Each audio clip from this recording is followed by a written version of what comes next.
असेल का भारतीय जनता पार्टीबरोबर यावं तर आम्ही घेऊ.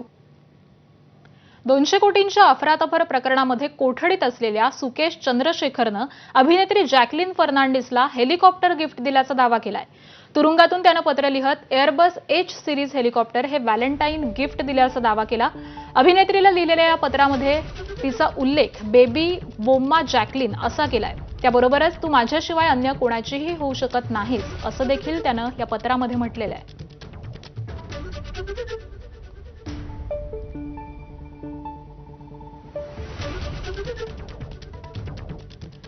पुढची बातमी आहे जळगावमधून. जळगावमध्ये 2 पोलीस कर्मचाऱ्यांमध्येच हाणामारी झाली आहे.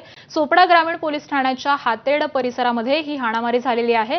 तर तुफान हाणामारीमध्ये 2 पोलीस कर्मचारी हे जखमी झालेले आहेत. शशिकांत पारधी आणि राकेश पाटील असं या जखमी पोलीस कर्मचाऱ्यांचं नाव आहे.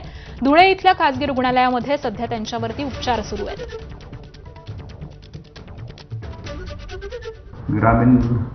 चोपडा ग्रामीण पोलीस स्टेशनचे 2 हवालदार, एक शशी पारधी आणि राकेश पाटील यांच्यात आपसामध्ये भांडण झालं आणि एकमेकाची मारामारी झाली. शशी पारधीच्या डोक्याला मार आहे आणि राकेश पाटीलच्या डाव्या हाताला मार आहे. दोघांचं दोघेही 4-5 वर्षापासून चोपडा ग्रामीण पोलीस स्टेशनला आहे.